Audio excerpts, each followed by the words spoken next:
What emotional manipulators fear most. You don't realize it yet, but the moment you stopped explaining yourself, the moment you stopped defending your intentions, the moment you stopped chasing closure, something inside them started to panic. Not because they loved you, not because they suddenly understood your worth, but because emotional manipulators survive on something most people never notice. Access. Access to your emotions, access to your attention, access to your self-doubt. And the dangerous part nobody talks about is that the thing they fear most isn't losing control. It's losing the emotional doorway they used to enter your mind. Because once that doorway closes, they can no longer reach the version of you they built their power around. And if you've ever watched someone become strangely angry when you became calmer, if you've ever watched someone grow colder when you stopped reacting, if you've ever felt someone pulling harder the moment you started letting go, this video may explain something you've carried for years. Because what emotional manipulators fear most isn't what most people think. And once you understand it, you'll never see human behavior the same way again. There is a strange kind of loneliness that comes from being emotionally manipulated. Not the loneliness of being alone. The loneliness of constantly questioning your own reality. You remember the conversations, the confusion, the moments when something felt wrong, but somehow you ended up apologizing.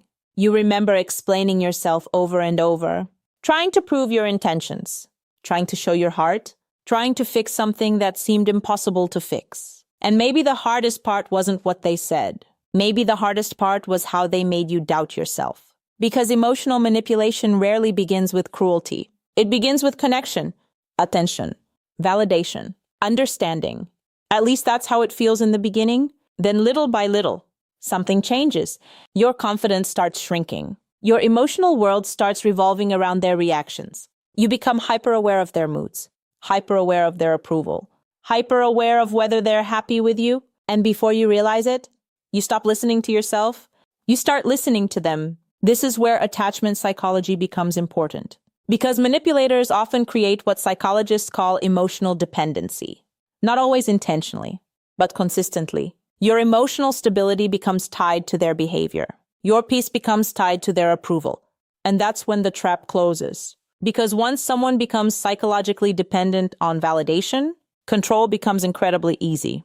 But here's where it gets disturbing. Most emotional manipulators are not nearly as powerful as they appear. Their control doesn't come from strength. It comes from your emotional investment. And that's exactly why they fear certain people more than anyone else. Sign 1. They fear emotional detachment. Not anger. Not confrontation. Not revenge. Detachment.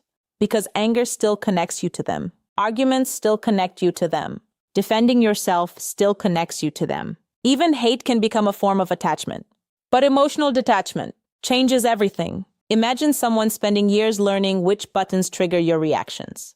They know how to upset you. They know how to guilt you. They know how to make you chase explanations. Then one day, nothing works. The message arrives. No reaction. The criticism comes. No reaction. The guilt trip appears. No reaction. Suddenly they're standing in front of a locked door, and they don't know how to get inside. This creates something known as narcissistic injury. Not because every manipulator is a narcissist, but because their sense of influence gets damaged. The reflection they relied on disappears. And for the first time, they are forced to face themselves without controlling your perception. That silence terrifies them. But what they fear next runs even deeper. Sign 2. They fear your clarity. Because confusion is their environment. Manipulation thrives in fog, mixed signals, contradictions, emotional uncertainty. The more confused you are, the easier you become to influence. Think about it. How many times did you spend hours analyzing their behavior? Trying to decode their words? Trying to understand what they really meant? That confusion wasn't accidental. Confused people seek answers, and whoever appears to have the answers gains power. But then something changes. You stop searching, you stop overanalyzing, you stop trying to solve them, and suddenly you see patterns instead of promises. You see behavior instead of excuses. You see reality instead of potential. This is one of the most threatening moments for a manipulator, because clarity breaks the spell. And once you clearly see a control pattern, it becomes nearly impossible to unsee it. What most people never realize is manipulators often depend on your optimism. They depend on your willingness to give another chance. Another explanation. Another benefit of the doubt. But clarity removes fantasy. And fantasy was protecting them. Sign 3. They fear losing access to your emotions. This fear is deeper than losing access to you. Because many manipulators don't actually need physical presence. They need emotional presence. They need to occupy space in your mind. That's why some people disappear for months, then suddenly return. Not because they've changed, not because they miss you, but because they're checking whether emotional access still exists. Can they still trigger you? Can they still affect your mood? Can they still occupy your thoughts?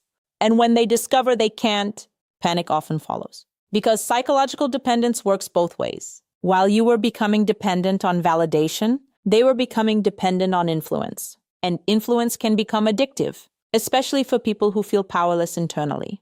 But the next fear is even darker, because it threatens the identity they've spent years protecting. Sign 4. They fear accountability. Not public accountability. Personal accountability? The kind that happens in silence. The kind that happens when excuses stop working. The kind that happens when someone finally sees them clearly. Many manipulators survive through projection. They place responsibility onto others. Their anger becomes your fault. Their dishonesty becomes your fault. Their emotional instability becomes your fault. Eventually, they start believing the story themselves. Because the alternative is painful. The alternative requires self-awareness. And self-awareness demands responsibility. But when you stop accepting blame, something changes. The mirror turns around. Now they must face the behaviors they spent years avoiding. And that's why some people become unexpectedly hostile when confronted with truth. Not because truth is cruel, because truth threatens the identity they've carefully constructed. And this is the part that changes everything. Because beneath manipulation, there is usually fear, fear of inadequacy, fear of abandonment, fear of rejection, fear of being ordinary. The behavior looks powerful, but the psychology underneath often looks fragile. Sign 5. They fear being replaced by your peace. Read that again. Not another person, your peace. People assume manipulators fear losing you to someone else. Sometimes that's true, but often what they fear most is watching you become happy without them. Because your happiness rewrites the story. Your healing becomes evidence. Evidence that you were never the problem. Evidence that your worth never depended on their approval. Evidence that you didn't need their validation to survive. And that realization is devastating for someone whose identity depended on being emotionally central. Think about the moments they seemed most upset. Was it when you fought back? Or was it when you stopped fighting entirely? For many viewers, the answer explains everything.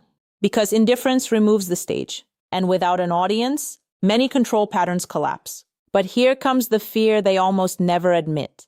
Not even to themselves. Sign 6. They fear your self-worth. Because self-worth changes the entire relationship dynamic. People with weak self-worth negotiate for respect. People with healthy self-worth expect respect. People with weak self-worth tolerate manipulation. People with healthy self-worth recognize manipulation. And manipulators know this instinctively. The moment you truly understand your value, you become difficult to control. Not because you become aggressive, because you become selective.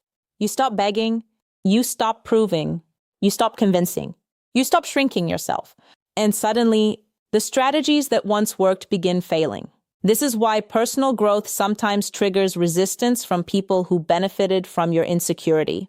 Your healing removes their leverage. Your confidence removes their shortcuts. Your boundaries remove their access. And every healthy boundary feels like a threat to someone who profited from your lack of them. But the final fear is the one nobody talks about. The fear hiding underneath every other fear. Sign 7. They fear becoming irrelevant. Because relevance was never just attention, it was survival. For many emotional manipulators, being important to someone creates a temporary escape from their own emptiness. If they can influence your emotions, they feel significant. If they can control your choices, they feel powerful. If they can shape your reality, they feel necessary. But when you emotionally outgrow the relationship, something painful happens. Their role disappears. The position they occupied no longer exists. And for the first time, they must find value within themselves instead of extracting it from someone else. That journey is terrifying, because internal validation is much harder than external control. And that's why some people fight so hard to keep emotional access alive. Not because you're impossible to replace, Because the version of themselves they created around controlling you is impossible to maintain without you. Now here's the truth I wish more people understood. The goal was never to defeat them. The goal was never revenge. The goal was never proving them wrong. The goal was always freedom. Real freedom. The kind that happens quietly. The kind nobody applauds. The kind that arrives when you no longer need them to understand your pain. When you no longer need them to admit what happened. When you no longer need justice before allowing yourself peace. Because healing begins the moment your future becomes more important than your explanation. And maybe that's the most powerful realization of all. The thing emotional manipulators fear most is not your anger, not your voice, not your confrontation, not your revenge. It's the moment you stop needing anything from them. Because in that moment, the emotional contract ends. The invisible chain breaks. The control disappears. And what remains is you, the version of you that existed before the confusion, before the self-doubt, before the emotional survival mode. The version of you that never needed permission to be worthy. And if this story felt familiar, if you saw pieces of your own experience inside these words, I want to hear from you. What was the moment you finally realized someone was manipulating your emotions? What was the moment everything suddenly made sense? Share your experience in the comments. Because someone reading your story tonight may finally realize they're not imagining it. They may finally understand what happened to them. And sometimes that understanding is where healing begins.